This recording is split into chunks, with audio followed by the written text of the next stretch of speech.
tasse ricetta per la ripresa. Intanto chiamo Fred alla sua convenzione. Di lato ha presentati gli ospiti, il primo dei quali ha un libro che vi consiglio di acquistare in vendita in fondo alla sala, è di Sperri e Puffer, Tassati e Mazziati, Giuseppe Bortolussi, segretario del CGIL.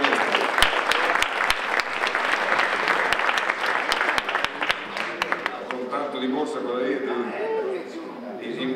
ci sono i Mazziati lì dentro, e poi il presidente di Umana e presidente di Confindustria Venezia, Luigi Brugnaro.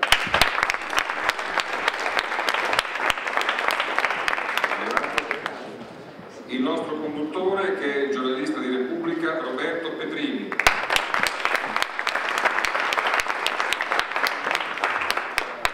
Grazie, questo è il tuo posto. E poi il segretario generale della CISL, Raffaele Morandi.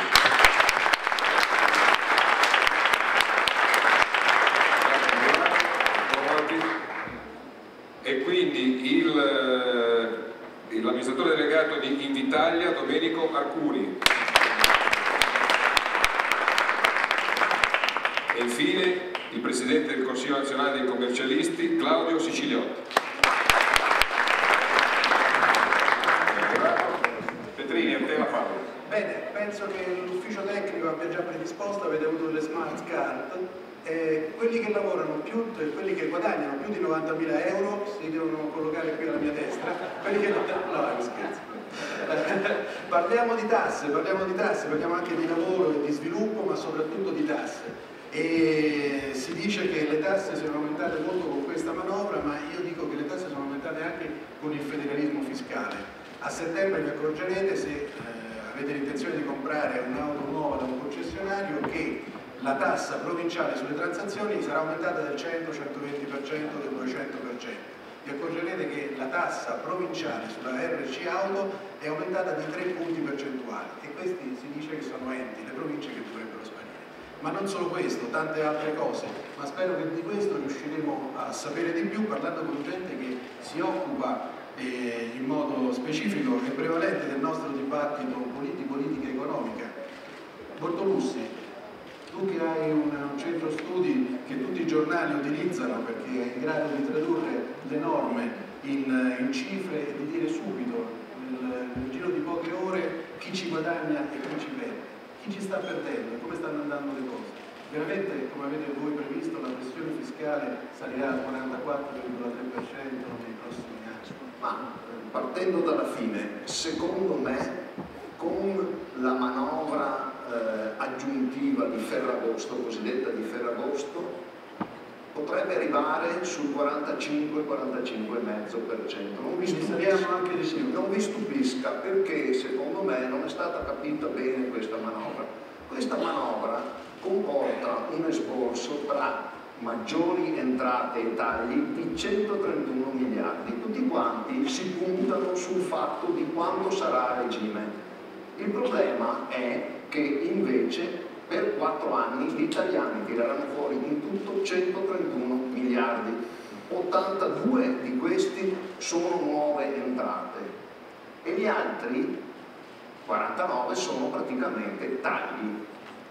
Allora il discorso è questo: con questo si riuscirà ad arrivare a qualcosa come un 44,5, senza risolvere quei problemi strutturali di cui si parla tante volte. La casa va a fuoco, tutti si danno da fare, non può neanche stare tanto a discutere perché, per come e come si sta lavorando per spegnere l'incendio, bisogna prima spegnerlo. Certo però che c'era qualcuno che per anni ha detto che quell'impianto elettrico ormai non funzionava più e sarebbe stato probabile un cortocircuito. Il cortocircuito, nonostante il governo abbia negato per anni, è arrivato e adesso bisogna correre ai ripari. Rimane il fatto che questi soldi noi li stiamo spendendo e impiegando per tamponare la falla con i mercati che non ci danno retta e non ci credono, perché abbiamo fatto una manovra prima all'italiana troppo corta come soldi impegnati, troppo lunga, nei tempi, da furbi, e i mercati ovviamente ci hanno punito. E non abbiamo fatto quello, per esempio, che hanno fatto altri paesi in Europa, paesi che hanno investito keynesianamente contro la congiuntura congiuntura sfavorevole e tutto sommato, pur pagando un conto alto, perché non dimentichiamo che la Francia è arrivata anche lei a un 87% come debito pubblico e un 6% del rapporto deficit-PIL, quindi non stanno benissimo neanche loro, e Reviglio mi pare preveda per il 2014 che tutti, tolte la Germania, supereranno il 100% del rapporto debito-PIL. Quindi una situazione difficile, ma gli altri hanno reagito con una ricetta giusta, secondo me, quella di investire per l'economia, investire per il futuro, e stanno superando la crisi un po' meglio di noi. Qualcuno citerà la Spagna, ma si può controcitare l'Irlanda.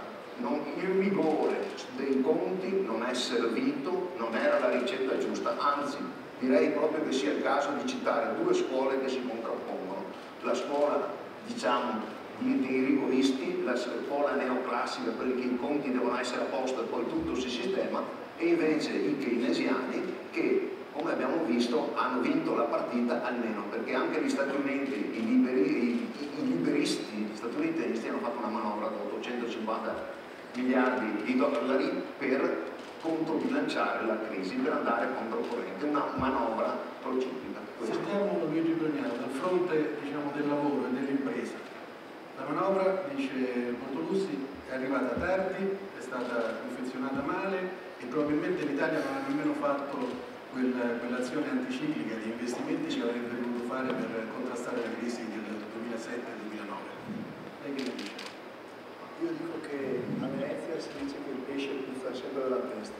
La testa di Berlusconi. La testa del pesce è chi governa l'Italia in questo momento, non c'è nessun dubbio che o ci si mette tutti quanti attorno a un'unica riunione in cui si diffonde lo Stato, oppure qui e noi ci mettiamo a fare i conti su chi ci guadagna e chi ci rimette. Cioè, secondo me così non ne usciamo. Cioè non ne usciamo, noi possiamo ancora utilizzare questa occasione che è la crisi per riformare uno Stato che da quando io sono piccolo non sta funzionando, non da oggi, non funziona proprio, non funziona più, la gente non ci crede più. Noi abbiamo uno che gira con una bara e la gente gli applaude, cioè sta girando una bara a Venezia per fare un voto alla Madonna. La gente sta applaudendo questo qua che gira con la bara per i fatti suoi, no? Cioè c'è una arrabbiatura in giro che ormai sta diventando schizofrenica, non stanno più ascoltando, non ascoltano più, non hanno più tempo, e io sono convinto che lo Stato vada riformato, dobbiamo tagliare, non è solo un attacco alla politica, perché la politica in senso gratuito e di rappresentanza è una cosa molto importante, è solo che abbiamo il Parlamento di eletti, dobbiamo partire da una riforma elettorale immediata in cui chi viene eletto è rappresentante delle persone, rappresenta interessi legittimi, anche in contrasto, ma legittimi, non può essere un Parlamento di nominati. E su questo fronte, se non ci muoviamo subito con una grande pressione popolare, sociale, questa cosa non verrà fatta. Questa è la prima cosa. La seconda è riformare lo Stato. Secondo me adesso abbiamo nella manovra c'è la chiusura dei comuni piccoli, che dovrebbero essere quelli che risolvono, non ci sono costi nell'abolire un sindaco o un'amministrazione che spesso va lì quasi a riforma gratuita. Secondo me i comuni devono restare, deve essere accorpato invece il servizio che questi comuni fanno. Cioè dobbiamo accorpare in grandi organizzazioni, i vigili urbani, la raccolta dell'ambiente urbana, l'acqua, l'elettricità, cioè quei servizi che invece i cittadini pretendono di qualità a prescindere da chi governa.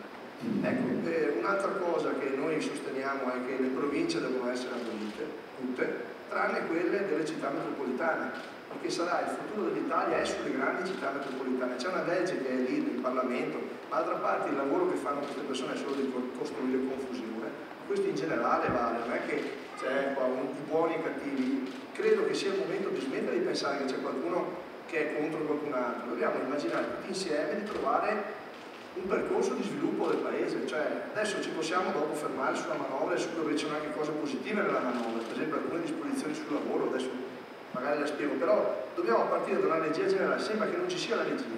Poi anche le regioni possono essere accorpate in grandi aree, omogenee dal punto di vista sociale e diciamo ambientale, in maniera tale che anche lì si possa costruire la rappresentanza sociale e politica, quella deve essere mantenuta, i corpi intermedi devono essere, se sono gratuiti perché abolirli? Che senso ha abolire le persone che lavorano gratis? Anzi, vengono.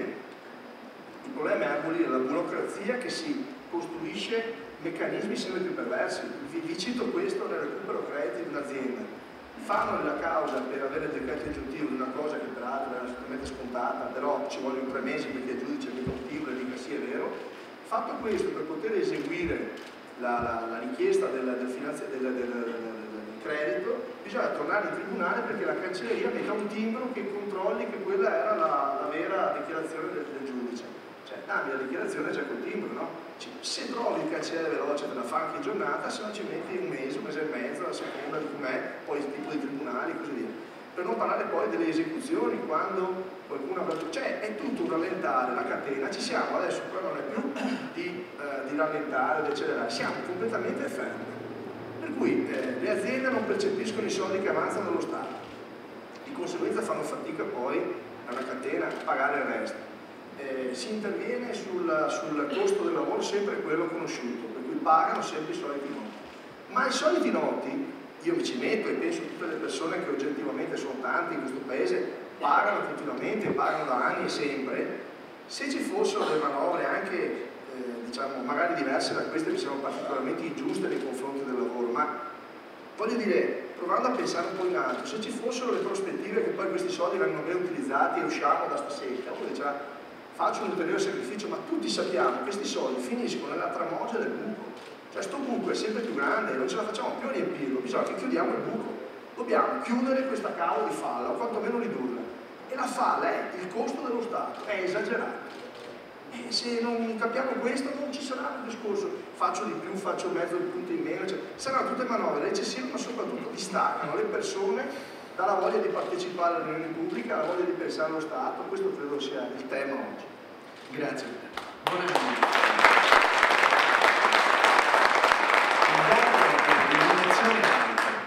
Che nessuno più difende il governo, insomma, nessuno più parla bene del governo, girando per le strade, leggendo i giornali, ascoltando anche la classe dirigente come siete voi. E l'altro dato è che la politica economica ormai è diventata un argomento, adesso dire da bar, ma insomma ognuno ha la sua ricetta, IVA, pensioni, patrimoniale, se ne tira fuori una al giorno. La situazione purtroppo è drammatica, c'è chi dice che abbiamo sbagliato perché bisognava spingere la domanda ai consumi, c'è chi dice che naturalmente bisognava agire dalla parte dell'offerta, deburocratizzare, ridurre le tasse. Di tutto questo non è stato fatto nulla. Adesso la CGIL il 6 settembre farà uno sciopero generale di 8 ore. È una novità. Questo poi sta a Bonanni dare la risposta. Io voglio sapere la sua opinione. Attendiamo tutti. Sì, si fanno tante chiacchiere, però non si va al nodo, e il nodo vero è che la classe dirigente italiana non è uscita da una logica. Se non esce da una logica, la classe intera dirigente, e quando parlo di classe intera non parlo solo della politica, parlo anche di tutti gli altri, compreso i sindacati, sono ancora dentro la logica che la politica deve distribuire, non deve amministrare. Questo è un equivoco. L'altra settimana Gale Dall'Oce ha scritto davvero una cosa molto condivisa, io personalmente condivido da sempre, e cioè finché non si esce da questa logica noi staremo sempre a raccontarcela. Dice il governo poteva fare diversamente, bisogna spendere più soldi, ma quali soldi, Bertolucci? Quali? Sono anni che non c'è un becco di un quattrino e tutti parlano di spendere soldi, nessuno si preoccupa di ottimizzare la spesa che sta facendo, nessuno si occupa di come risparmiare sugli sprechi, sulle inefficienze e persino sulle ruberie. Ecco perché noi non ne usciremo da questa storia finché non si capovolge la logica, perché anche la vicenda che diceva Bertolucci, politiche anticicliche, politiche keynesiane, tutti i paesi quando hanno un'economia boccheggiante ricorrono a investimenti. Benissimo, noi non abbiamo soldi pubblici, non ne abbiamo. Se qualcuno mi dice che ci sono soldi pubblici, io sarei contentissimo perché vado a casa più tranquillo. Mi devono spiegare per quale motivo non si spendono i soldi privati. Mi devono spiegare per quale motivo, per esempio, noi siamo ancora a combattere qui in Veneto, a Porto Tolle, che da 10 anni deve riconvertire una centrale da olio combustibile a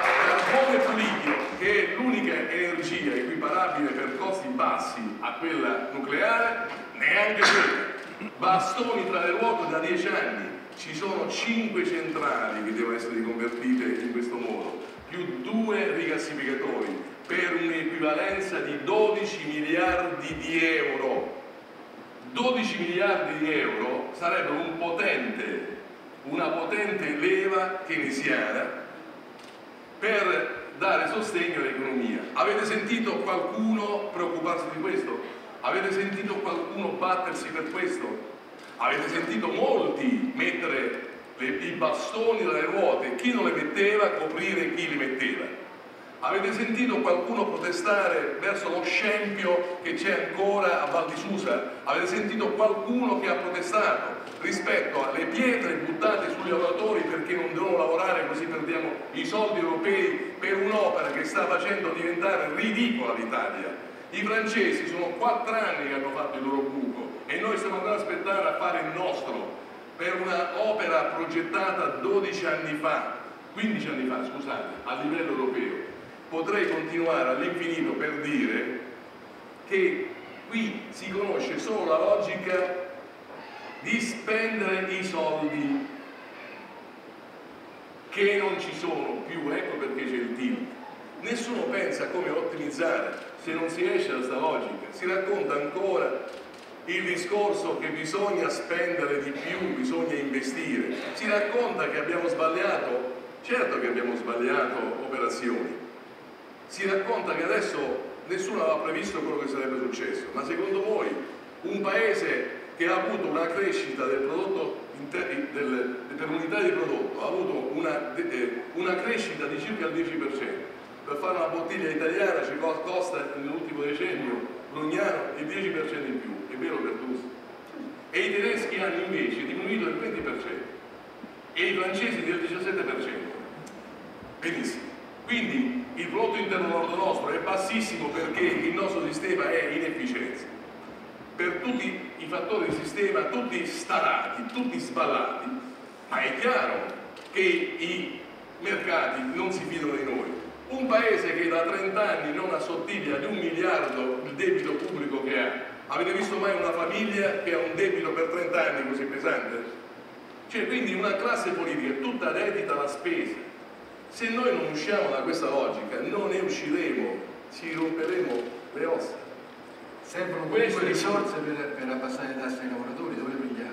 No, dobbiamo tagliare gli sprechi. Dobbiamo tagliare, io sono d'accordo con gli altri, bisogna tagliare gli sprechi. È l'unica possibilità, bisogna tagliare gli sprechi. Alcuni sono esercitati a fare la battaglia contro i fannulloni della pubblica amministrazione, coprendo le malefatte della politica che ne ha combinate tutti i colori nelle ASL, nei comuni e dappertutto. Abbiamo l'impianto amministrativo e istituzionale più pletorico d'Europa. Nessuno ha la pletoricità dei livelli amministrativi e istituzionali, nessuno. Vogliamo fare elenco? Nessuno.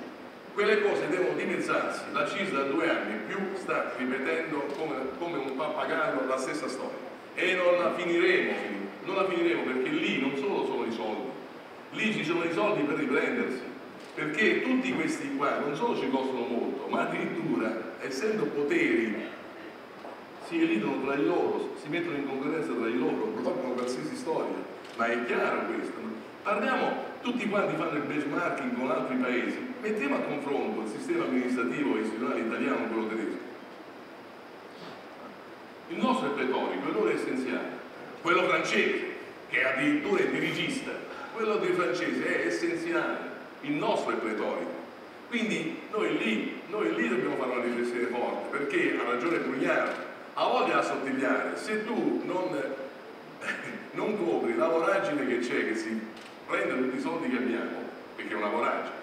Se voi andate a vedere dall'80 a oggi la crescita delle tasse di ognuno di noi, che non è il 44 come diceva Bertuzzi, ci devi mettere, come sai meglio di me, altri circa 10 punti del nero, no? Ci devi mettere altri 10 punti almeno, quindi uno come me, uno come tanti che stanno qua dentro pagano da qualcosa che va dal 50 al 52 al 53%.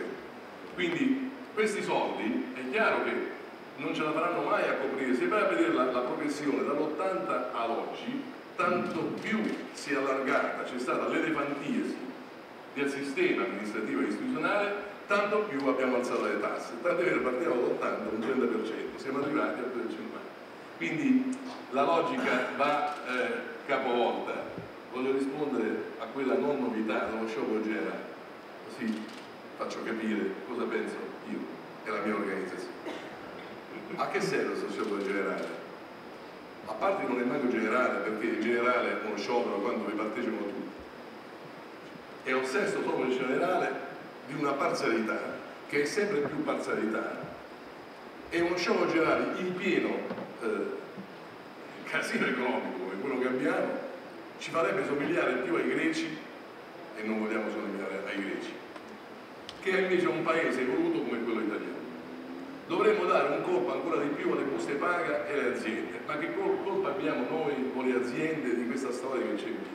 Con chi ce la prendiamo? La CIS protesta e propone di sabato e la sera. Non credo che sia meno efficace, anzi io penso che sia ancora più efficace, perché noi, da noi giustamente non li vogliamo, non abbiamo né bandiere di partito né uomini politici.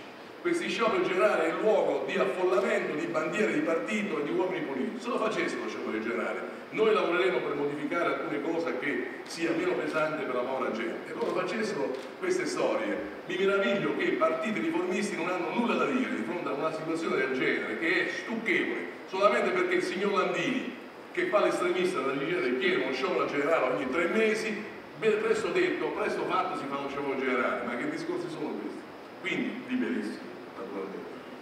Ma non si venisse a dire, modo di rispondere, non si venisse a dire che le altre organizzazioni come la CIS e la UIL, siccome si comportano in questo modo, sono appiattiti non so a chi. Quello che voglio dire è che noi in questo triennio abbiamo avuto un comportamento linearissimo. Chi ha gli occhi per vedere e le orecchie per sentire, qualsiasi cosa si è mossa bene, si è mossa perché la CIS, la UIL, insieme a Confindustria e a tutte le altre associazioni imprenditoriali abbiamo fatto un pressing, abbiamo fatto o da diga o abbiamo fatto da stimolatore verso politiche le possibili, che è quello che tocca fare a organizzazioni sociali che hanno responsabilità. Quindi liberissimi loro dicono che è dignitosa l'iniziativa, è dignitosa appunto la nostra iniziativa. Il 1° settembre la CIS e la UIL saranno sotto il Senato a dire la propria ancora una volta sulla manovra, per dire lasciate perdere chi ha di meno, cercate di far pagare di più a chi ha di più, ma cercate soprattutto di tagliare nella versione brugnana, di tagliare fortemente, che non solo significa recuperare i soldi, significa anche recuperare fiducia della gente, perché la gente, al di là dei giochetti maggioranza e opposizione, è stufa del balletto a cui assiste da diverso tempo. Grazie.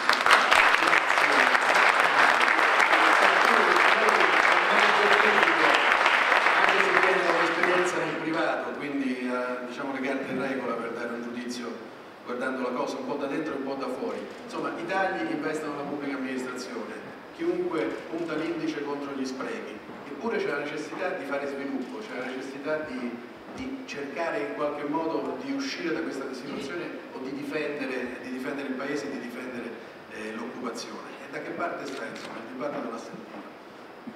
Sì, allora, da quando c'è il mondo che conosciamo, quando il sistema economico è in crisi, sono 2 sistemi spesso concorrenti per far uscire dalla crisi del tempo.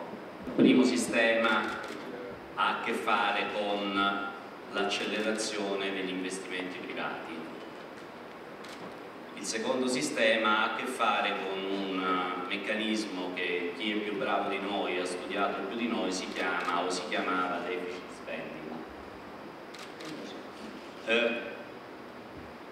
A me sembra di condividere in parte quello che ho sentito, condivido quello che dice Bonanni sulla necessità di rendere possibili gli investimenti privati, e molta parte di questa possibilità passa con la semplificazione del rapporto tra le aziende e i mercati. La nostra pubblica amministrazione non certo agevola, anzi seconda fattispecie ha a che fare con la possibilità di fare deficit, che come sappiamo a noi è impedita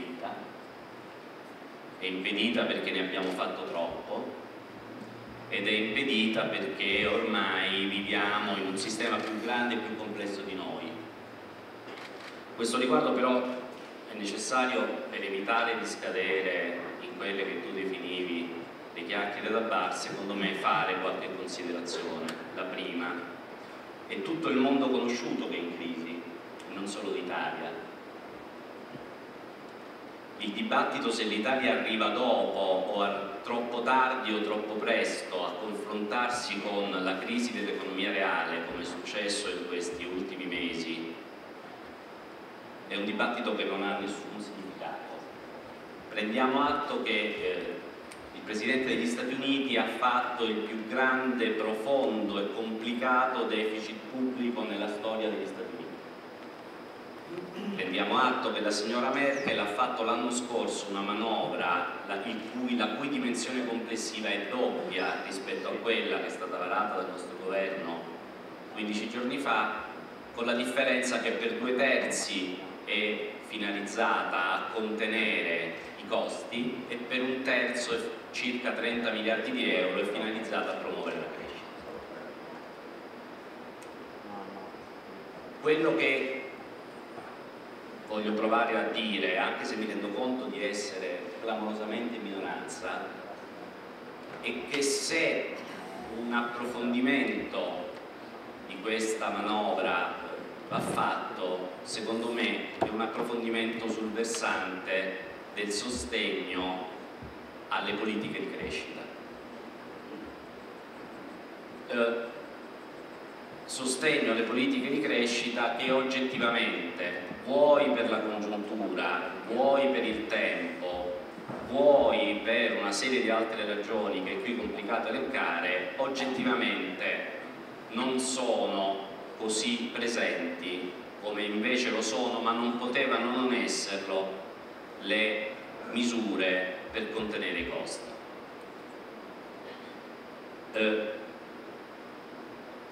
Rimane la questione che un paese che nell'ultimo ventennio non si è caratterizzato per tassi di crescita relativi più alti dei paesi a noi simili, continua a essere lento nel decidere se e come crescere.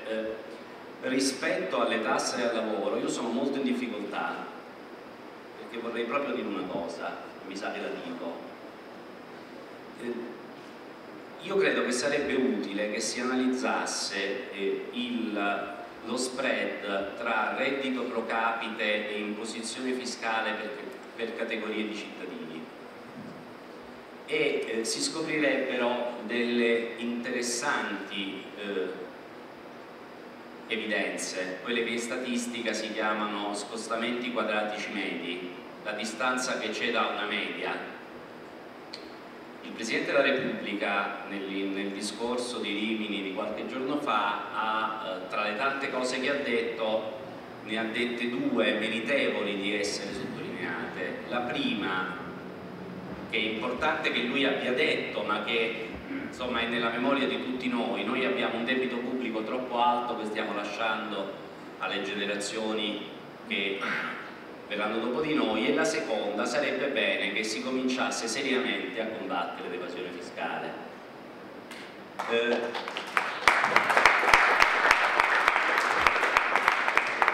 Io sono molto a disagio quando sento dire delle cose giuste come quelle che hanno detto i miei predecessori intorno al dato vero di quant'è la pressione fiscale in Italia. Sono molto a disagio perché credo che sia giusto dire che il dato medio di quant'è la pressione fiscale in Italia, che con questa manovra ovviamente cresce, perché quello che dice Bonanni non è altro che condivisibile. Se noi non tagliamo e amministriamo, dove li prendiamo? Io aggiungerei i denari per crescere. Lui dice che i denari non ci sono e non li prenderemo mai, ma sicuramente ha ragione quando dice se noi non smettiamo di pensare che la politica è distributore e non cominciamo a capire che la politica è amministratore, aggiungo io, i danari perché l'Italia ricominci a intraprendere una curva di crescita, noi prendiamo sicuramente da nessuna parte, salvo nella accelerazione degli investimenti privati, sui quali poi voglio dire una cosa.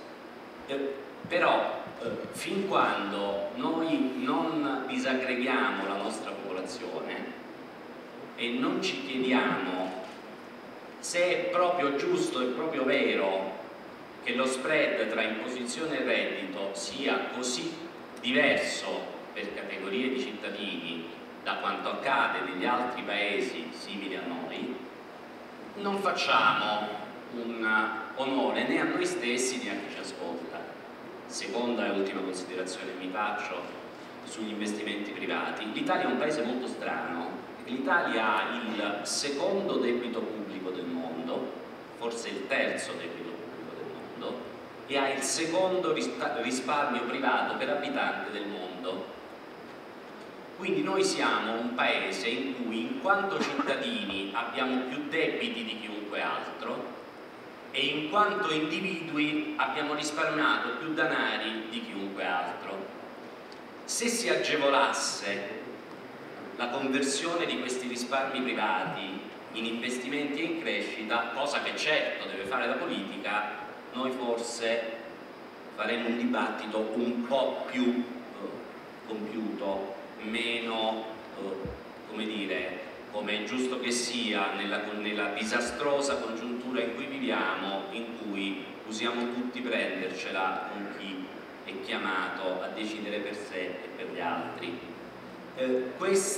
La manovra che mi taccio, secondo me non interviene su queste asimmetrie, come forse nella fretta non è riuscita a fare, ma forse nel prossimo futuro sarebbe auspicabile che facesse. Non interviene sullo spread di imposizione fiscale per categorie di cittadini. Uso con attenzione le parole per evitare di dirla come la si direbbe al bar, tanto ci sono molte altre categorie di persone più ascoltate di me che la dicono come la si direbbe al bar.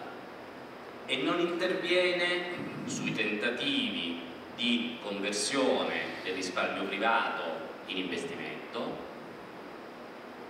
nel secondo caso facendo finalmente qualche tentativo di semplificazione della macchina amministrativa ancora debole. Voi avete visto che cosa succede nel paese dei 1000 campanili quando si dice una cosa che nella condizione economica nella quale viviamo rasenta l'ovvio: i comuni che hanno meno di 1000 abitanti si aggreghino.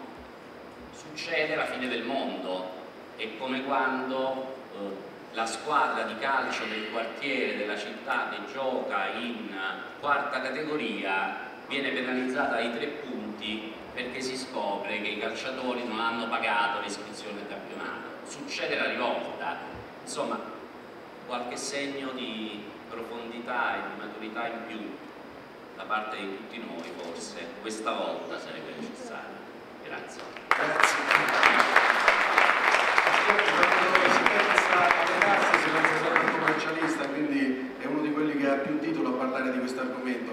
Ma insomma io comprendo molto l'atteggiamento di Antonio Martino, ad esempio, del frondista del Popolo della Libertà. Cioè, nel 1987 Antonio Martino, quando ancora doveva nascere Berlusconi, insomma, politicamente, a Torino fece una marcia insieme a Sergio Ricossa contro la pressione fiscale. Poi qualche anno dopo cominciarono i leghisti a bruciare i modelli 740 di fronte agli uffici del registro e tutto il resto. Nel 2001 Berlusconi vinse le elezioni con il famoso contratto con gli italiani. Insomma, se fossi un elettore di centrodestra mi sentirei molto deluso, perché le tasse invece stanno aumentando, ma non aumentano soltanto per questa manovra fatta, diciamo, con la pistola puntata alla tempia da parte dei mercati internazionali, ma se si va a vedere con un minimo d'attenzione i decreti sul federalismo ci si accorge che arrivano che sono state sbloccate le addizionali comunali IRPEF, che saranno sbloccate dal 2012 quelle regionali IRPEF, che arrivano le tasse di scopo, che arriva la tassa di soggiorno, anzi chi va in albergo qui a Cortino mi pare che non c'è, ma insomma questi giorni si trova a pagarla, e come dicevo prima le tasse provinciali. A questo aggiungiamo insomma l'aumento della pressione fiscale di questa manovra. Insomma, Sicilioni, poi anche sull'evasione, perché quello voi in qualche volta siete accusati di insomma aiutare il contribuente. Allora, prima di risponderle, credo che tutto quello che ha ascoltato meriti un intervento più complessivo. Io ci penso e penso che sia giusto che noi poniamo l'attenzione su un fatto. La prendo larga, ma poi ci arriviamo. Io credo che noi viviamo in un mondo, e sottolineo in un mondo, in cui i poteri visibili sono privi di poteri reali. Questa è la situazione di fatto. I grandi leader mondiali oggi sono leader senza leadership. Probabilmente quasi tutti i grandi leader mondiali oggi in carica perderanno le prossime elezioni o rischiano concretamente di perdere, perché non hanno realizzato alcuno dei programmi per i quali sono stati eletti e forse non potevano neppure realizzare. Perché? Siamo alla vigilia delle elezioni in tutto il mondo sviluppato, gli Stati Uniti il prossimo anno, la Francia, l'Italia non si sa, ma comunque al più tardi al 2013, e per converso nel terzo mondo, nel mondo non sviluppato, si stanno sviluppando movimenti di rivolta sociale contro le dittature. C'è la sensazione che i cittadini parteciperanno di più? La risposta è no, perché nel primo mondo siamo tutti talmente indebitati che dipendiamo dai mercati che ci hanno prestato i soldi per vivere al di sopra dei nostri mezzi. Nel secondo mondo, nel mondo non sviluppato, i cambi delle principali monete, i prezzi delle materie prime e dei prodotti agricoli sono assolutamente indifferenti a qualsiasi politica questi stati, una volta acquisita la democrazia, potranno fare. Quindi non contiamo niente in questa situazione. Prendiamoci atto che questa oggi è la congiuntura mondiale. In questa situazione l'Italia sta peggio di tutti. Perché sta peggio di tutti? Perché ha una crescita piatta. Io mi porto sempre dietro questi numeri che secondo me tra l'altro sono numeri ufficiali, dati ai tavoli per la riforma del sistema fiscale. La crescita del PIL reale decade anni 60 5,6, 70 3,8, 80 2,4, 90 1,6, prima decade degli anni 2000 0,2. Questa è la situazione del paese Italia. E se qualcuno mi dice, in un altro dibattito mi hanno detto che ci può essere crescita senza progresso, ho risposto che difficilmente ci può essere progresso senza crescita però. E quindi bisogna considerare che questo è un elemento importante. Abbiamo un problema quindi che non cresciamo e abbiamo tre emergenze particolari in questo paese che sono di natura generazionale. 2 milioni di giovani che non studiano, che non lavorano, o il 40% dei trentenni che vive con i genitori, è un problema sociale oggi in questo paese. Che 800.000 donne abbandonino il posto di lavoro perché sono incinta è un problema sociale. Che ci sia un sud con 3 regioni in mano alla criminalità organizzata è un problema sociale di questo paese in particolare. In più ci sono i conti dello Stato. La pressione fiscale ufficiale è 42,4, la reale è oltre 52, diciamocelo, abbiamo fatto come ufficio studi dei commercialisti delle simulazioni, siamo tra 52 e 53. In tutto questo abbiamo uscite che sono sempre state nella storia superiori alle entrate, per cui il miraggio del pareggio di bilancio è una cosa che detta così sembra faremo il pareggio di bilancio, non l'abbiamo mai fatto in questo paese. Quindi abbiamo sempre avuto, se io vi dico che la spesa di questo paese era nell'anno 2000 550 miliardi e nel 2009 800, più 46%, questo è il punto. Ha ragione Bonanni, la politica si fa col consenso, il consenso si fa con la spesa. Prima si faceva la politica con i sondaggi, faccio quello che tu vuoi che io faccia, oggi si fa con i mercati, faccio quello che sono costretto a fare, ma il progetto dov'è? Che idea c'è in questa manovra del paese che vorremmo? Che paese vogliamo realizzare? Noi facciamo perché la BCE ci ha mandato la lettera. Se non avesse mandato la lettera avremmo fatto le vacanze e Ferragosto sotto il sole, tranquillamente, perché tanto ci rivedevamo a settembre e ci eravamo salvati l'estate scorsa, ci salveremo anche questa. Questa è oggi la situazione dell'Italia. E non lo so, debito 1.900 miliardi, 120% del PIL, siamo entrati nel 93 con questa percentuale, siamo allo stesso livello oggi, esattamente quello. La riflessione sul risparmio privato, intanto il risparmio privato non ha nessun merito chi ci governa, perché non incide sul risparmio privato, non l'ha certamente creato lui, e poi si va molto assottigliando. Ma facciamo una riflessione: perché col sistema di welfare che ha l'Italia il risparmio privato è alto e col sistema inesistente che ha gli Stati Uniti è bassissimo? Perché? Probabilmente perché qui non ci si fida del sistema e di là si fida invece della capacità economica di creare ricchezza. Cioè non mi so dare un'altra risposta, vorrei fare una riflessione su questo. Cioè in America non si risparmia e non c'è nessuna protezione sociale, qui siamo ipergarantiti e risparmiamo. Perché? È una domanda che mi piacerebbe anche. Cioè questa manovra, in questa situazione che è mondiale e del nostro paese, interviene che cosa? Portando la pressione fiscale al 44,4, quella ufficiale. Noi, basti sapere, siamo già il terzo paese al mondo per pressione fiscale dopo la Danimarca e la Svezia, senza avere lo stessi servizi in cambio, questo non c'è dubbio. È basata su un contributo di solidarietà che è quantomeno improprio definire così. La solidarietà è volontaria, questo è imposto, quindi non c'è nulla di solidarietà. Si basa sul concetto chi più ha più dà. La domanda è: ha di più quello che dichiara 90.000 euro o quello che magari ha un patrimonio immobiliare sconfinato, che in questa manovra è il vero assente a pagare il conto di questa manovra?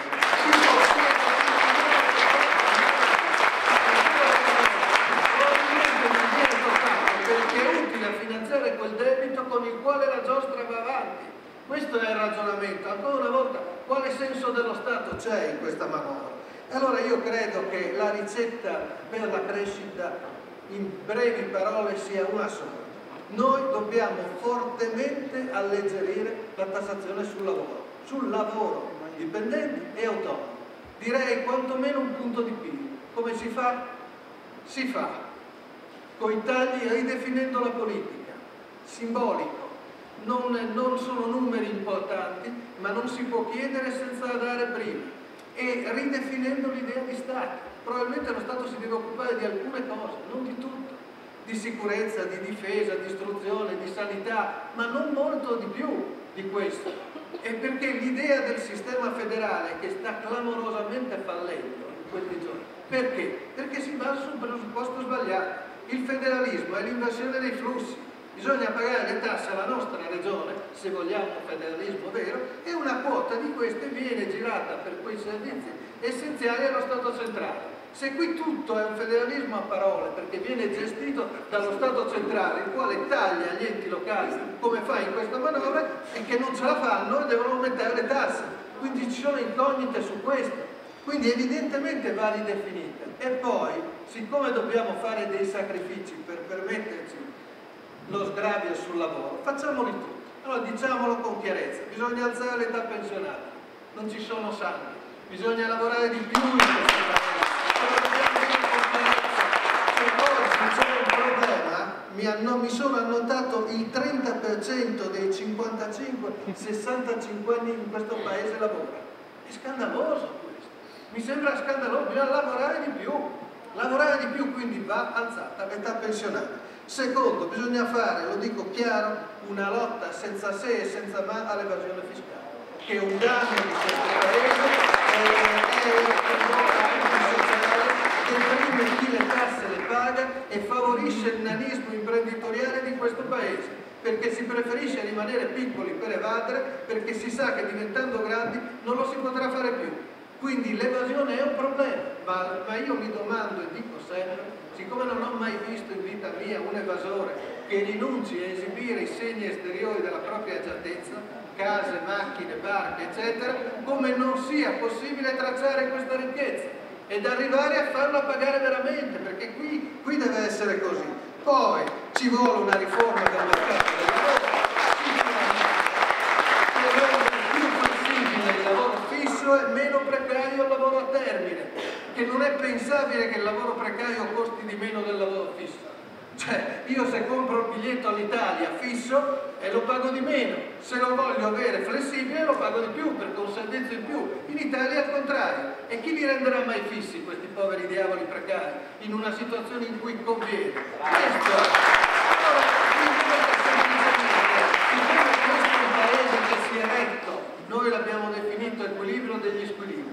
L'equilibrio degli squilibri funziona così: tu lavoratore pubblico puoi anche non lavorare ma devi pagare le tasse, tu lavoratore autonomo ti spacchi la schiena ma le tasse non le paghi. Questo patto tra disonesti deve essere sostituito in questo paese da un patto tra gli onesti. Le persone che veramente contribuiscono, i lavoratori dipendenti che onorano con l'impegno il proprio posto di lavoro e quei maledetti autonomi che nonostante si spacchino la schiena pagano pure le tasse. E ce ne sono tanti. Allora questo è quello che ci serve per stare in un paese dove finalmente valga la pena lavorare, pagare le tasse e una volta ogni qualche anno anche andare a votare. Perché io mi immagino, mi piacerebbe che qualcuno mi facesse un manifesto del paese che vorrei e poi mi dicesse: caro cittadino, chiedo a te di sottoscrivere i titoli del debito pubblico, non tanto per i rendimenti che ti daranno, ma per quello che si realizzerà con questi soldi. Faremo un paese diverso, questa è l'Italia che vorrei.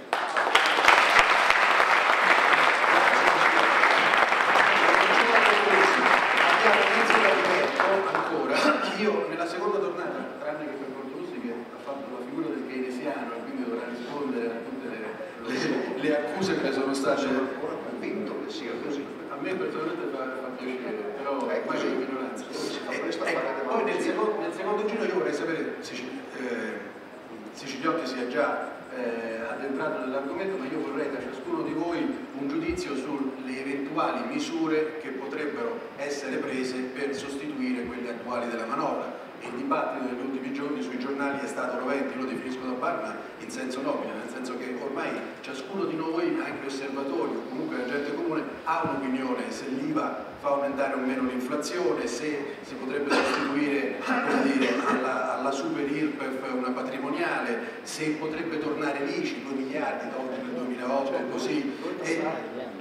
Insomma, come sostituire oppure eliminare le pensioni di anzianità, oppure tagliarsi.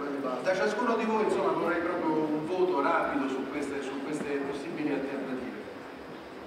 Prego, Bortolucci, prego.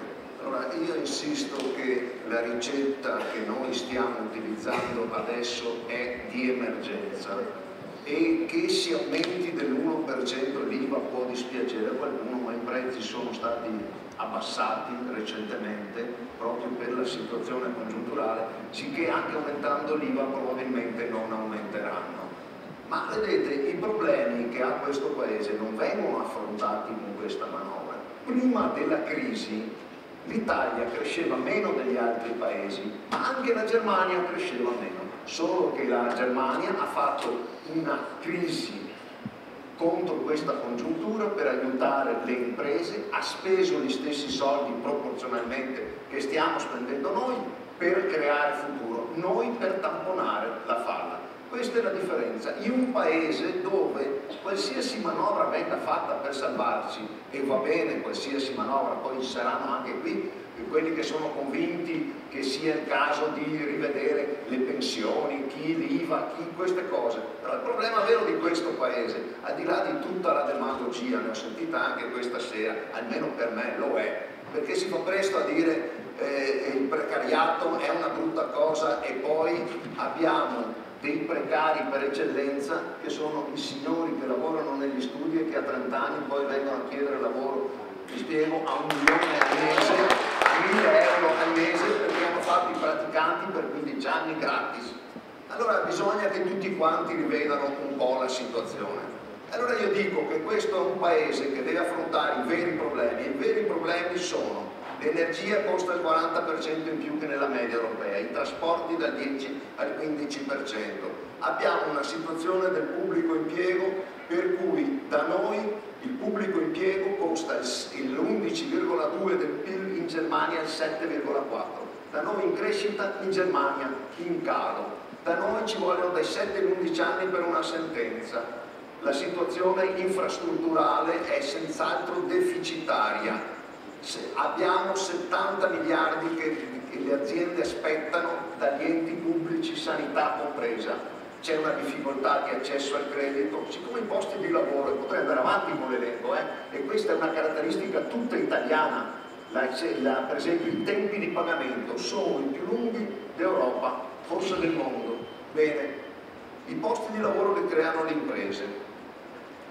Si parla spesso dell'evasione delle imprese, anche qui Siciliotti, perdonami, le imprese non è che non crescano perché rimanendo piccole possono evadere. Io ho cominciato la mia carriera denunciando una cosa che nessuno di voi ha mai denunciato, l'evasione delle società di capitale, che ancora oggi il 55% dichiara 0 lire. Spiego, non i piccoli, i grandi, trattato per capire, aiutati anche di chi sa fare queste manovre, qualcuno è diventato anche ministro.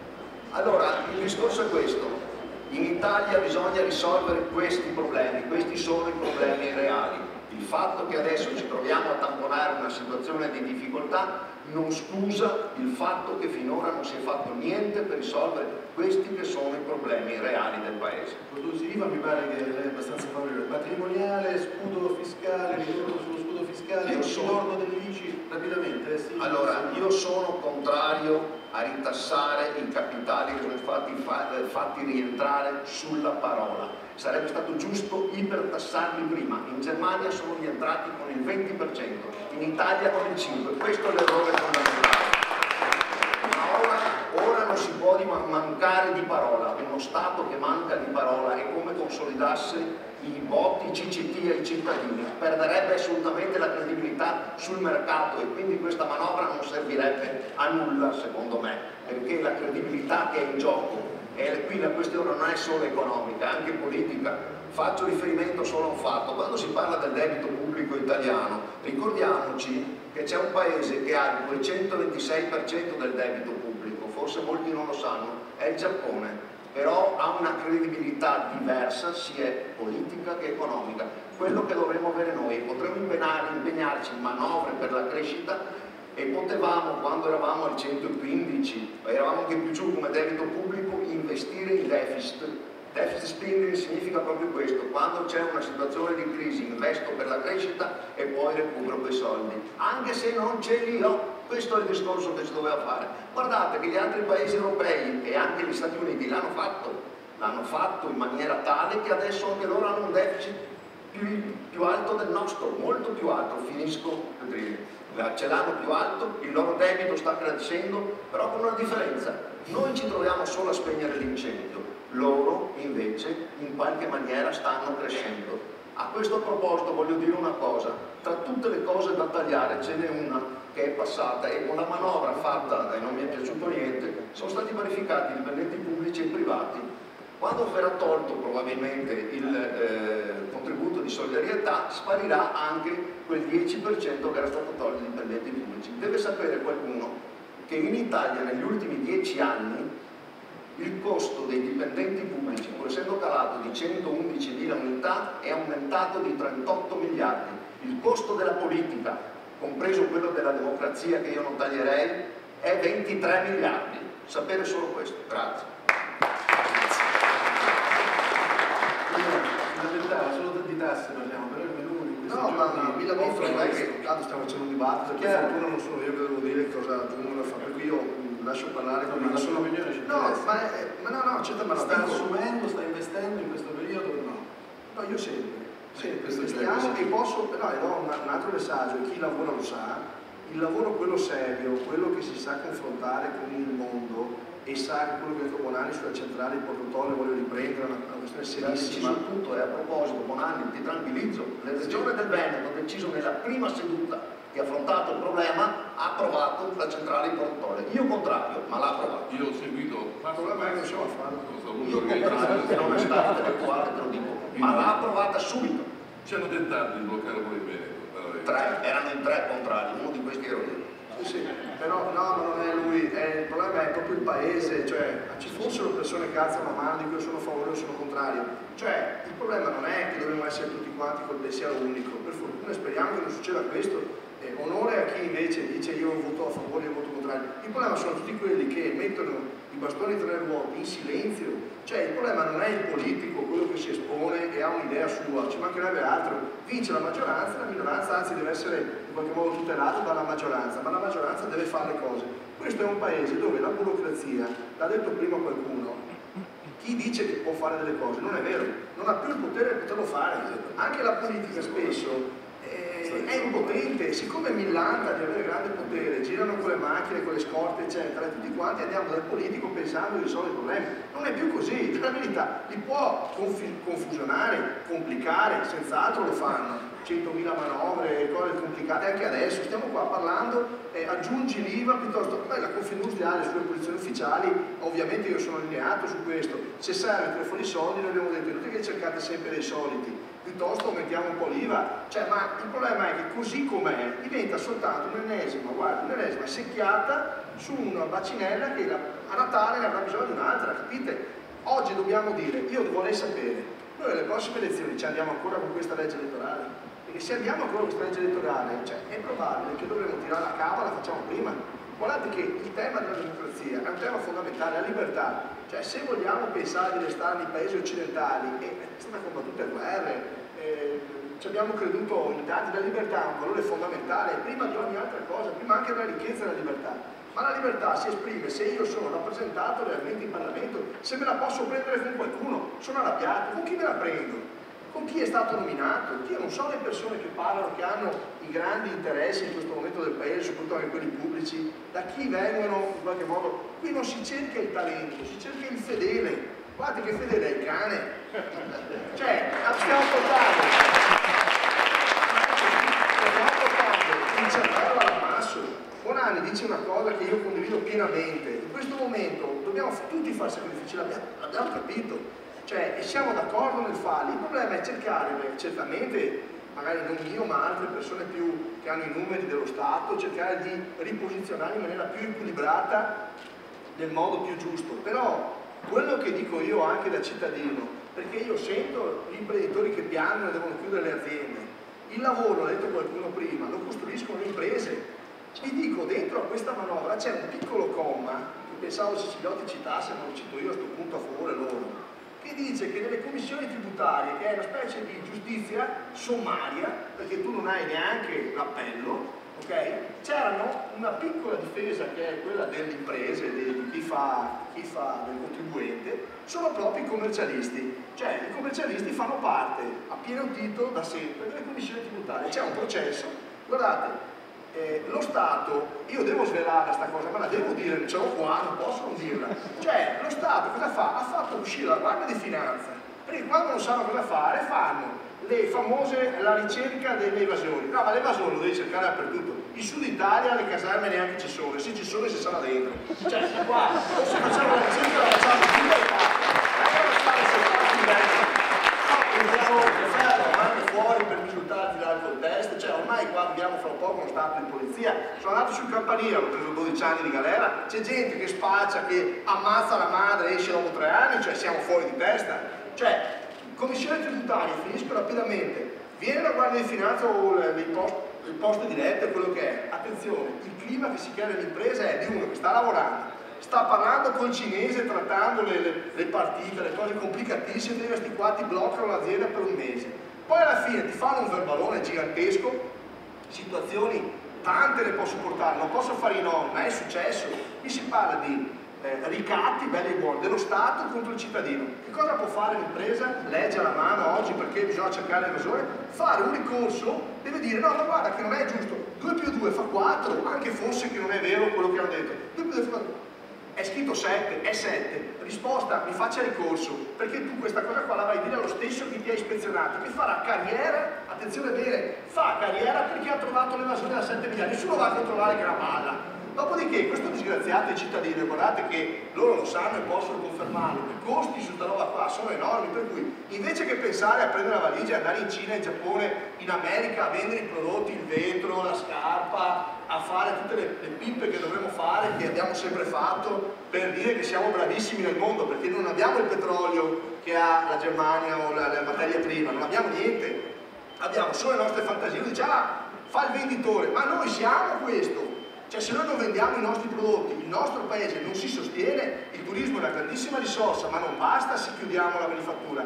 Per non chiuderla bisogna che lo Stato ci aiuti. Allora, se tu sei colpevole ti do 30 anni di galera, te li do veramente. Ma se non sei colpevole devo darti un modo civile di poter organizzare. Insomma, l'ultima tribunale a cui tu puoi andare a appellarti realmente è questa commissione tributaria. C'erano i commercialisti, vada a vedersi la norma, non mi ricordo più il numero, l'ho anche detto in Confindustria, ho detto agite su questa roba qua, buttiamo fuori i commercialisti.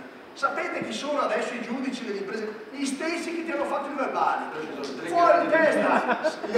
Il recupero dell'anno scorso era, non mi ricordo se 22 miliardi, viva, abbiamo fatto lotta all'evasione, ne hanno recuperati 11, perché 11 erano falsi, non perché l'evasore è scappato, perché il vero evasore non si fa trovare, non resta in Italia, va via. Il vero evasore non viene qui a parlare, non si pone sul tavolo e viene lì e vuole discutere perché le cose, perché ci sono tanti funzionari pubblici encomiabili, la lotta al terrorismo, la lotta all'evasione certamente, ma anche quella del meridione piuttosto che tante altre forme internazionali eccetera, ma ci sono anche proprio gli imbecilli, le persone che non capiscono, o i ladri anche dentro, che fanno una via di mezzo, c'è la gente, credetemi, che si ammala nelle imprese su questo. Allora, quando dico, guardi, se vuole fare una manovra, ne fatele tante, però dateci uno Stato diverso, perché alla fine uno dice, vabbè, senti, me la fregati, fai le scheda, tanto.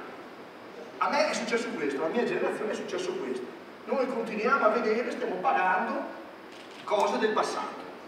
Quanto dovremo continuare a pagare? Quanto si immaginerà questo Stato? Guardate che se esplode, perché la rabbia che c'è è fortissima, e la rabbia ce l'ha soltanto chi sente qualcosa di ingiusto sulla sua pelle, e chi si fa i conti, e chi vede che i propri figli non hanno un futuro, ma il futuro dei figli non è che lo facciamo per decreto, con sciopero generale. Il futuro dei figli, guardate, vi dico la verità, è solo se le imprese riescono a conquistare i mercati internazionali, come facevamo prima. Ma se paghiamo il 50%, se andiamo fuori con ogni logica, sapete quali sono le imprese che vanno bene oggi? Per dire un dato positivo, le imprese che hanno scelto la flessibilità, quella garantita però, non la flessibilità fai da te, il discorso che facciamo prima, hai ragione su questo. La flessibilità che sta concordata con un sindacato intelligente, coraggioso, perché ha rischiato e rischia proprio continuamente di mettere le mani su argomenti delicati che non li fanno crescere il consenso, ma che nel tempo secondo me gli daranno ragione a quest'uomo.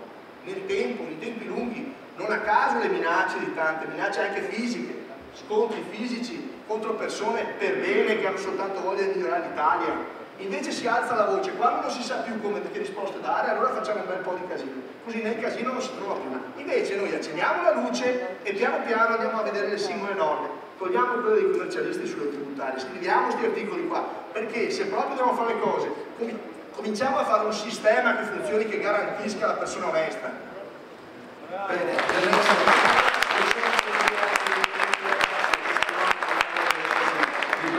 Salto per questioni di tempistica Bonanni, per un attimo passo la parola ad Arcuri per il suo intervento, che poi si scuserà da solo perché dovrà andare via un po' prima degli altri, poi Bonanni e poi Siciliocchi. Abbiamo 15 minuti, poi dobbiamo chiudere che c'è una diretta televisiva. Chiedo scusa, ma devo rientrare a Roma e chiedo scusa anche a Raffaele perché lo salto. Io vi farò qualche sintetica considerazione perché non so bene, non sono a mio agio a fare i comizi. Allora, se la domanda è come si può intervenire per migliorare la manovra, io continuo a dire che la manovra ha un fine che nella speculazione mediatico di campanile che ne ha fatto seguito si rischia di perdere di vista. La manovra serve a come dire, rimettere a posto per un periodo breve e medio il sistemabile per rispondere, come fanno gli altri paesi, alla speculazione che c'è in tutto il mondo. Se invece mi si chiede, siccome qui tutti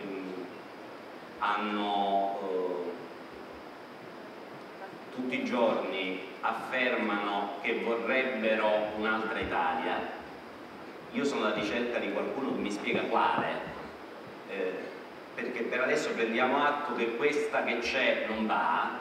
È come dire che a Milano ci sono due squadre di calcio, una si chiama Milan e una si chiama Inter, aspetto di sapere che qualcuno mi dice qual è l'Italia che vuole. Io provo a dire dei frammenti. Io credo che bisognerebbe intervenire di più e meglio e in un tempo ragionevole, come la politica buona deve fare. La politica buona serve a risolvere asimmetrie o a ridurre disparità. Io credo che da troppo tempo nel nostro Paese, sul versante economico, ci sono alcune asimmetrie che meriterebbero di essere osservate. La prima, clamorosa, è quella tra il nord e il sud. Noi abbiamo il 40% dei nostri cittadini che produce poco più del 27% del prodotto interno lordo. Non c'è nessuna area nell'Europa 27 che ha una dimensione così vasta, un ritardo di sviluppo così ampio e una complessiva disattenzione così storica.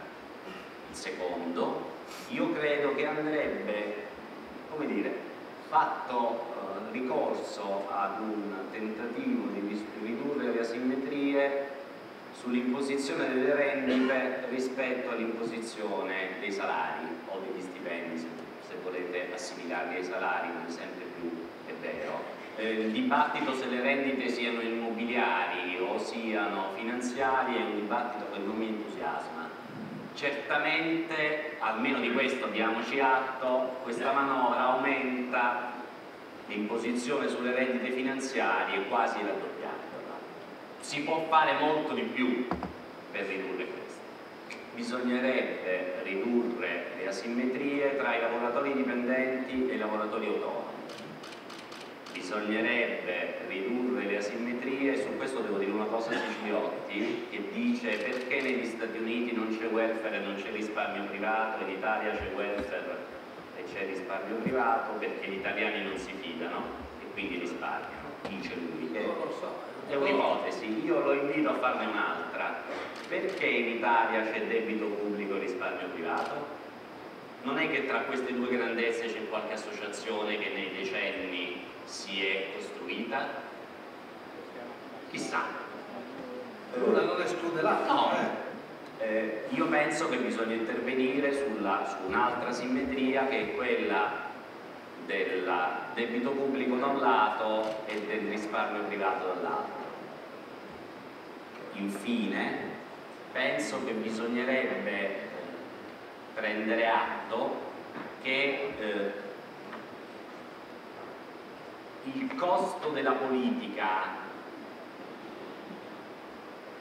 senza fare slogan propagandistici, e qualcuno l'ha detto prima di me, non è un problema in quanto entità o non è un problema solo in quanto dimensione, è un problema in quanto è un fattore privativo del PIL. La politica, intesa come l'imponente apparato burocratico amministrativo che nei decenni si è stratificato, impedisce la produzione di ricchezza più che costa ai cittadini troppo. Se costasse troppo e producesse ricchezza o permettesse a chi è preposto a produrre ricchezza, ci caricheremmo il costo. Probabilmente questo non è vero. Finisco col dire che però, e rispondo al mio predecessore, io non sono sicuro che in Italia tutti urlano perché vedono in chi è chiamato a governare una politica ingiusta. Io penso che in Italia da sempre tutti urlano quando vedono che su di sé sono stati fatti dei provvedimenti ingiusti dal loro punto di vista. Che cosa voglio dire? Mi sto zitto. Io credo che noi dovremmo ricominciare a avere dei progetti collettivi.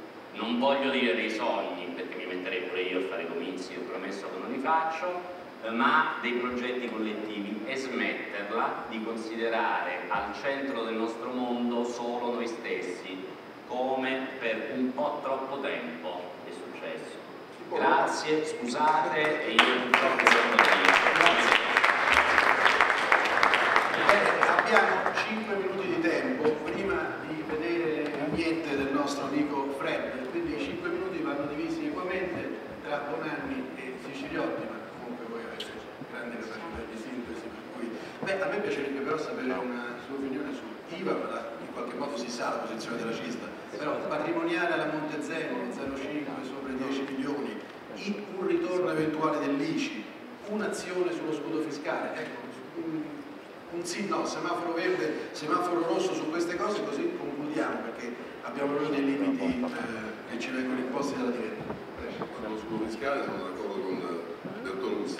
L'IVA, noi siamo favorevoli a aumentare, però vorremmo che questi soldi venissero risparmiati per la riforma fiscale, perché devono andare lì per tagliare tasse per i lavoratori e pensionati, in modo che i consumi crescano, e per tagliare le tasse a chi investe, perché noi abbiamo bisogno che gli investitori siano interessati a investire.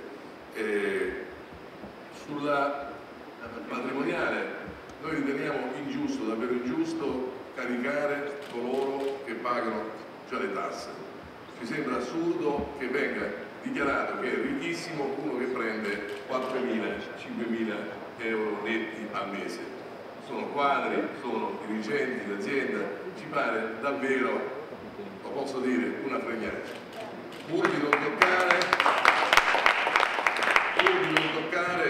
i beni mobili e immobili. Allora, siamo con l'acqua alla gola? Benissimo, chi ha di più paghi di più. Non si può contrabbandare con un fatto di giustizia appunto sociale il fatto di caricare uno che prende 90.000 lordi, che paga il 50% di tasse. Direi sarebbe d'accordo al ritorno dell'ICI sulla prima casa, quella potrebbe essere una misura in grado che può essere presa. Secondo me basta questa operazione, basterebbe fare commissari però con un elenco di professionisti di specchiata moralità, indipendente dalla politica e così via, come si è fatto qua con il passante di Mestre. Finora non l'hanno voluto fare. Tutte le opere bloccate dai nieti che ci sono in giro per l'Italia devono essere commissariate, perché quelle sono appunto, vogliamo le politiche keynesiane. Io voglio affezionatissimo le politiche keynesiane, ma utilizzando i soldi che possono essere utilizzati, non inventandoci chiacchiere. Quindi lì è inspiegabile per quale motivo tutti questi soldi privati e anche pubblici non vengono sbloccati, non si capisce la ragione. Solo fare questo significa mettere in moto una... Io voglio rispondere a una cosa che nessuno mi ha chiesto, appena l'ho lambita Sicilia, sulla vicenda delle pensioni. Lo faccio io. No? Noi abbiamo fatto riforme come i tedeschi, i francesi e gli inglesi non hanno saputo fare sulle pensioni, al punto tale che gli europei indicano nel sistema pensionistico italiano, ecco c'è il presidente dell'INPS, voi lo intervistate, tutti dicono che il sistema italiano è il più solido oramai di tutti. L'ultimo catenaccio è stato messo senza alcuna discussione nel legare l'aspettativa di vita, ci siamo, con l'uscita dal lavoro, senza alcuna discussione. Addirittura nella manovra si accelerano i tempi. Una volta che si lega l'aspettativa di vita con l'uscita, a quel punto non esiste più alcun problema. Noi abbiamo un equilibrio abbastanza forte. Questa manovra dovrebbe andare a prendere i soldi dal sistema per renderlo più claudicante. E poi mi dovete spiegare per quale motivo, dopo tutte queste riforme, io dovrei andare a dire ai lavoratori facciamo un'altra riforma ancora, perché bisogna lavorare di più. Certo, ma certo, io sono d'accordo a lavorare di più, ma siccome non decidono i lavoratori quanto possono e devono restare nei posti di lavoro anche dopo 63 anni, perché ora siamo a una media di 63 anni e io sono convinto che bisogna salire in più perché bisogna allinearsi con, io dovrei andare a dire alla gente ancora di pagare di più, mentre si assiste al fatto che c'è in queste ore l'inciuccio tra maggioranza e opposizione per allontanare il calice amaro rispetto agli omini della politica nelle municipalizzate, nelle amministrazioni e così via, e tutti gli altri giochetti che stanno tentando sotto banco ma proprio per niente, ma proprio per niente. Non intendo andare a dire alla povera gente: guardate, voi siete chiamati ancora a ulteriori sacrifici perché bisogna supplire a quelli che non vogliono fare coloro che dalla spesa pubblica hanno fatto la loro specializzazione. Questo è il punto vero, questo è il punto politico. Ecco perché noi saremo molto attenti, altro che sciopero generale. Noi torneremo ancora nelle piazze in giro per l'Italia e il primo saremo sotto il Senato a ripetere queste cose qui. Sono 3 anni che noi è diventata discussione generale. Non so se ne siete accorti, sono 3 anni che la CISL ha messo il dito su questo punto ed è diventato un problema, una discussione di carattere generale. Io sono convinto che diventerà ancora più ingombrante col fiato sul collo di questi qui, perché si ha ragione quando si sostiene che il debito pubblico viene dall'ultimo trentennio fatto solo di spesa che si è assommata, non avendo mai alcuna cura per le questioni che tutti quanti dicevate. Quindi questo punto, al di là della soluzione immediata, della turatura del buco che pur ci deve essere in questo momento, deve essere pedagogico. La soluzione da trovare deve essere pedagogica in modo... Ecco, allora, ve lo dico così, voglio vedere la classe, a partire dal governo e pure gli altri, voglio vedere se sanno dire di no a tutti coloro che hanno bloccato le opere. Voglio vedere se sanno dire di no agli evasori fiscali, voglio vedere se sanno dire di no a coloro che hanno di più, voglio sapere se hanno voglia di dire di no ai 27.000 amministratori delle municipalizzate italiane. Spero che ci siano un po' di manager tra di loro. Voglio vedere se sanno dire tutti questi no, dopodiché discuteremo. Questo è il punto molto semplice che io volevo trasmettere. Molto chiaro, grazie. Il dibattito è sereno, ma ho ascoltato 2 parole che non voglio far finta di non aver capito. Demagogia e comizio. Se sono riferiti a me non lo capisco. No, lo dico perché sono 2 parole, Domenico se n'è andato e mi dispiace se no glielo dicevo direttamente a lui. Io ho un'idea, l'ho detta, può piacere o può non piacere. Questo paese si risolleva in una situazione in cui non ci sono le leve che esistevano una volta, si ha il coraggio di alleggeria la tassazione. Sono anni che cerchiamo di svecchiare il mercato del lavoro. Ci hanno minacciato di morte. Ma lascia perdere, moriremo in 2, perché io onestamente sarà così, sarà se non abbiamo il coraggio di dirci questo, non abbiamo la possibilità di cambiare quel poco che si può cambiare. Poi io piglio 2 spunti, ovviamente piglio quello di Brugnaro perché è imperdonabile che io non parli della giustizia tributaria, ma parlo anche dei ritardi alla pubblica amministrazione, ma parlo con numeri. Allora, tanto per capire, ne ha parlato il dottor Russi, comincio da lui e finisco in bellezza, 1,10. I tempi di pagamento della pubblica amministrazione hanno un ritardo medio in Italia di 86 giorni e la media UE è 27. Detto così, 86 può anche sembrare qualcosa di significativo, ci si va anche a 6-7 mesi in casi importanti. Quindi il che vuol dire che non solo si pagano le imposte sui redditi che si producono, ma si pagano anche le imposte su quei redditi che non sono neanche entrati. Questo costa al sistema paese 1 miliardo, alle imprese 1,9 miliardi, 1,914 di maggiori costi.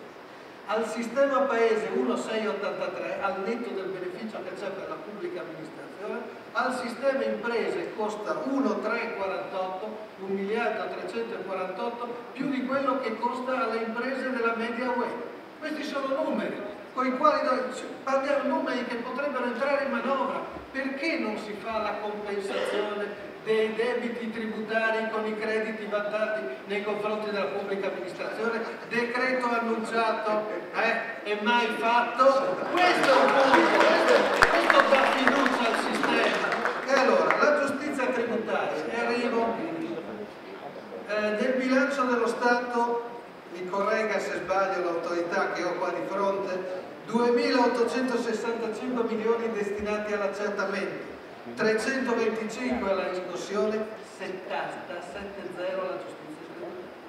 Questo è quello che viene destinato. I giudici non sono pagati, non sono professionisti, non sono giudici professionisti perché sono tutti distaccati, e i commercialisti suppliscono oggi per quello che possono. altri numeri. E di provenienza di tendenza di finanza. Aspetta, arrivo. I dati del Consiglio Superiore della Giustizia Tributaria, il 41% di contribuenti ha ragione, in primo grado. Gli vengono richiesti 5 miliardi e 7 di imposte non dovute. Con l'accertamento immediatamente esecutivo significa chiedere circa 2 miliardi di imposte non dovute ai cittadini. E chiudere il sistema. 1,9 prima, 2 qua. Queste sono due cose semplicissime. Che cosa si fa? Come dice giustamente Brugnano, si smante, da cui poco che funziona, perché il 41% di contribuenti che hanno ragione evidentemente danno fastidio. E allora, se danno fastidio, i nuovi giudici proverranno dall'amministrazione finanziaria, proverranno non esattamente proprio gli stessi come diceva, gli stranieri non verranno in Italia. Questi sono due elementi estremamente chiari sui quali si potrebbe intervenire, sui quali noi abbiamo presentato numeri, perché non siamo ascoltati mai e perché non si ascolta questo tipo di voce. Ripeto, 1,9 miliardi in un caso e 2 miliardi rotti in un altro, sono 4 miliardi, sono qualche mezzo punto di PIL, forse un po' meno, ma insomma sono sicuramente un elemento sono di significativo. più per le imprese, perché giustamente i dati che citi tu ti vi riassumono una cosa, questi sono dati ufficiali OCSE. Sugli utili in Germania si paga il 48%, in Italia il 68%, 20 punti di più, 20 punti. Quindi si va in perdita anche perché magari si perde. Bene, sarebbe interessante continuare, ma dobbiamo chiudere, abbiamo le vignette di fretta che spero che il mio assistente Marco mi raggiunge, eccoci qua. Bene, allora, iniziamo a intraprendere l'inquadratura della prima vignetta. C'è un omino che dice: di solito i protagonisti dell'estate sono politici, attori, modelle. Quest'anno il protagonista è stato lui, il commercialista. Cercato dalla mattina alla sera. Ecco qua, andiamo avanti, siamo così preoccupati per la manovra che ce lo portiamo anche in ferie. Ecco qua, 2 all'hotel, una doppia con bagno e una singola per il mio commercialista. E quello del concierge gli chiede: ma lei è davvero il commercialista? Ormai preferiamo definirci badanti fiscali.